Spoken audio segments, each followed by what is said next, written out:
When you think about the next big thing in wellness, you probably picture a high-tech lab, right? Well, what if I told you it was actually hidden deep in the hills of Northeast India?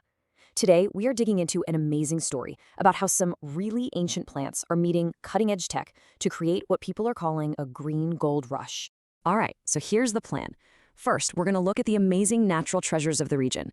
Then, we'll see how old traditions are making their way into today's global markets. After that, we'll check out how they're scaling all this up and the crazy tech they're using to prove it's the real deal. And finally, we'll ask the big question. Is this really India's next gold rush? Okay, let's start at the very beginning, the source of all this green gold. See, Northeast India isn't just some beautiful, lush landscape. It's actually a global biodiversity hotspot. We're talking about one of the most important natural treasure chests on the entire planet. So you've got this incredible mix of high-altitude Himalayan air and tropical rain. It's like the perfect recipe, a natural incubator for literally thousands of different plants. And a lot of these plants pack a serious punch. They have these powerful compounds that local communities have been using for, well, centuries. Right, and we're not just talking about any old plants here. Think of them as tiny natural factories, churning out compounds that are super valuable. We're talking high demand from industries like medicine, cosmetics, you name it. And the big idea, the real goal here, is to take all that natural wealth and build a strong, sustainable economy for the people who live. This is a perfect example of what we're talking about. Look at the galangal plant. On one hand, you have this unassuming root. Well, it's a rhizome, technically. For ages, in traditional medicine like Ayurveda, this was the go-to fix for stuff like coughs or sore joints.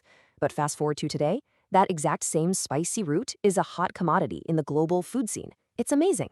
Okay, so you've got these incredible plants and you've got this ancient wisdom, but how in the world do you connect that to the massive modern global market?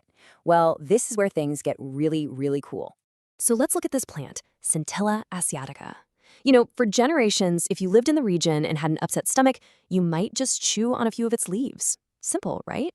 But now, the biggest skincare companies in the world are extracting its compounds to put in their fancy anti-aging creams. Hair care brands are using it to make your hair stronger. It's just, what a journey from a simple home remedy to a global superstar ingredient. And the experts are really clear on this. This whole thing isn't just about some big corporation making a profit. It's a real shot at building a lasting economy right there, from the ground up. It's about turning that amazing local biodiversity into real prosperity for the local communities. And let's be absolutely clear here. We are not talking about some tiny niche market. No way. We're talking about huge, multi-billion-dollar global industries. Pharmaceuticals, perfumery, cosmetics.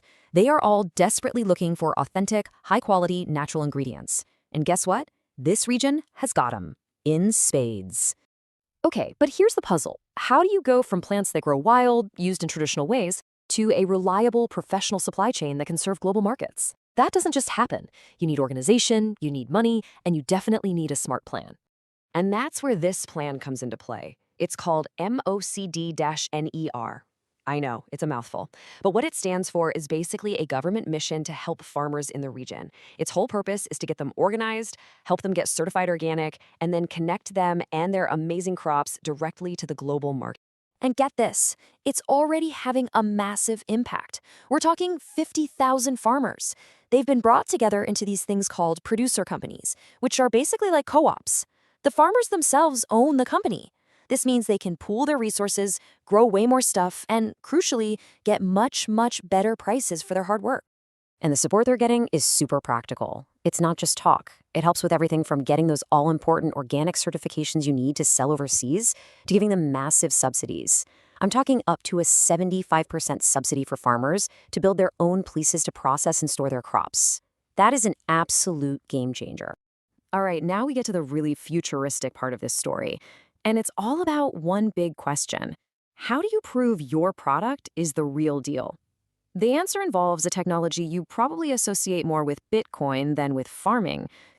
You see, the biggest challenge in a global market like this is just trust. Think about it. If you're a buyer in, say, Paris, how do you know for sure that what you're buying is authentic? How can you be 100% certain it was harvested sustainably and legally, especially when you have to deal with international rules like CITES, which is there to protect endangered plants? The solution is something you might not expect. It's blockchain, seriously. The best way to think about it is like an unbreakable digital diary for each and every plant. Let's take something super valuable like agarwood. From the very beginning, the tree gets a unique digital ID. Then every single step, the harvest details, the legal permits, it all gets logged and verified. And once it's in there, it's locked in forever. It cannot be changed, it cannot be faked. So what you end up with is this digital passport for the product. And the best part? Anyone, and I mean anyone, from the farmer to you, the final customer, can just scan a QR code and see its entire life story. This level of transparency is absolutely revolutionary. It gives small farmers a way to prove their quality and compete head-to-head with anyone on the global stage.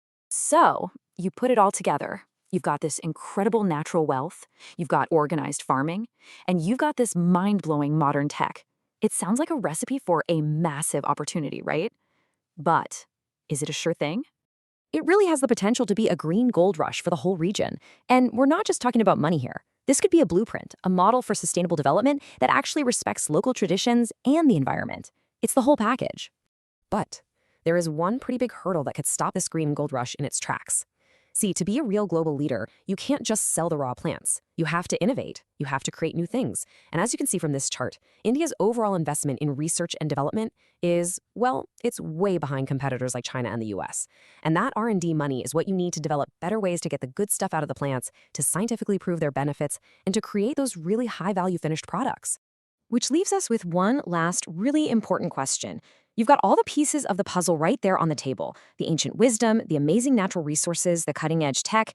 But the future of this green gold rush might not depend on what's growing in the soil, but on whether there's enough investment in the science to unlock its absolute full potential. Something to think about.